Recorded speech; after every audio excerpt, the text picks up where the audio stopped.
Hello students, कैसे हो। आशा करती हूँ आप सभी स्वस्थ और सुरक्षित होंगे। पिछली वीडियो में हमने पाठ 4 जिसका नाम है मनुष्यता, इसके कवि हैं मैथिली शरण गुप्त जी। हमने मैथिली शरण गुप्त जी का जीवन परिचय पढ़ा तथा उसको समझा था। उसके साथ ही हमने पाठ प्रवेश को पढ़ा। आज की इस वीडियो में हम अपनी कविता पढ़ेंगे जिसका नाम है मनुष्यता। आइए हम कविता को पढ़ना शुरू करते हैं। विचार लो कि मृत्यु हो न मृत्यु से डरो कभी, मरो परंतु यो मरो की याद जो करे सभी।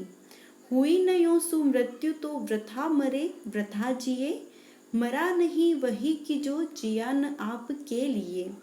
वही पशु प्रवृत्ति है कि आप ही चरे, वही मनुष्य है कि जो मनुष्य के लिए जिए। इसके सबसे पहले हम शब्दार्थ पढ़ लेते हैं। मृत का अर्थ होता है मरणशील, जिसका मरना तय है। सुमृत्यु का अर्थ होता है गौरवशाली मृत्यु। वृथा का अर्थ होता है बेकार या व्यर्थ। पशु प्रवृत्ति का अर्थ होता है पशु जैसा स्वभाव। चरे का अर्थ होता है उदर। उदर मीन्स होता है पेट, पेट पूर्ति करना या भोग करना या खाना पीना। इसका भावार्थ, इन पंक्तियों का सबसे पहले हम भावार्थ समझते हैं। प्रस्तुत पंक्तियों में कवि मनुष्य जीवन के महत्व पर प्रकाश डालते हुए कहता है कि मानव जीवन नश्वर है, मनुष्य मरणशील है। मानव जीवन नश्वर है, हम सबकी मृत्यु निश्चित है। जिसका जन्म हुआ है उसकी मृत्यु भी अवश्य होनी है। और हम सभी को ये पता है, इस धरती पर जिन प्राणियों ने जन्म लिया है उनकी मृत्यु तो निश्चित है। इसलिए जब मृत्यु निश्चित ही है तो फिर उससे भयभीत नहीं होना चाहिए। कवि कहता है कि अगर मृत्यु निश्चित ही हो चुकी है तो हमें उससे भयभीत नहीं होना चाहिए। हमारी मृत्यु ऐसी होनी चाहिए कि मृत्यु के उपरांत भी लोग महान कार्यों से हमें सदैव स्मरण करें।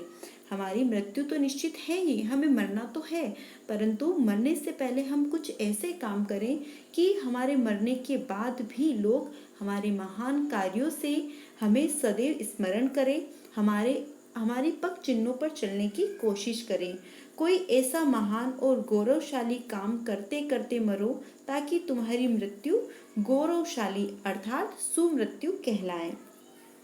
हमारी मृत्यु के पश्चात लोग हमें याद नहीं करते हैं, हमारी यादों में आंसू नहीं बहाते, तो हमारा जीवन मरण दोनों ही व्यर्थ हैं। अगर लोग हमें मरने के बाद याद करके अपनी आंखें नम ना कर ले तो हमारा जीना और मरना दोनों ही बेकार होता है।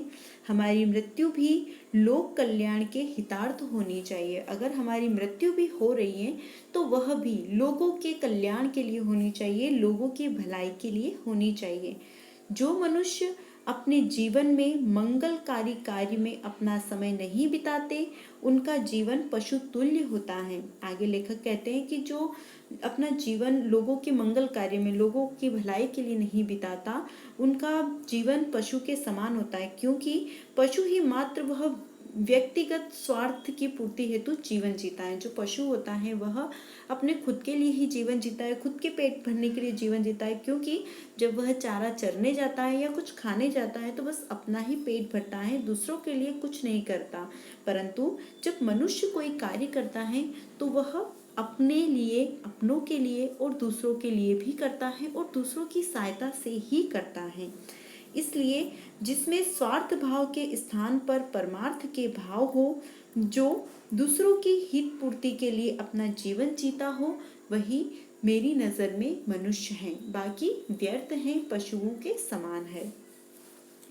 अगली लाइन है, उदार हो की कथा सरस्वती बखानती, उसी उदार से धरा कृतार्थ भाव मानती। उसी उदार की सदा सजीव कीर्ति कूजती, तथा उसी उदार को समस्त सृष्टि पूजती। अखंड आत्म भाव जो असीम विश्व में भरे, वही मनुष्य है कि जो मनुष्य के लिए मरे। इसके हम शब्दार्थ देख लेते हैं। उदार का अर्थ होता है ज्ञानी या सहृदय, जिसका हृदय थोड़ा दया और करुणा से भरा हुआ होता है।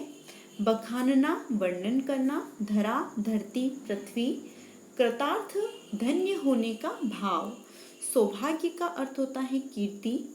यश का अर्थ होता है सृष्टि। ब्रह्मांड का अर्थ होता है संसार। सृष्टि का अर्थ होता है संसार। और कूजती का अर्थ होता है गूंजती। पूजती का अर्थ होता है सम्मान करना। असीम का अर्थ होता है अनंत। और विश्व का अर्थ होता है संसार। अखंड आत्मभाव मतलब सब में अपना दर्शन करना। अखंड आत्मभाव का अर्थ होता है सब में अपने आप का ही दर्शन करना।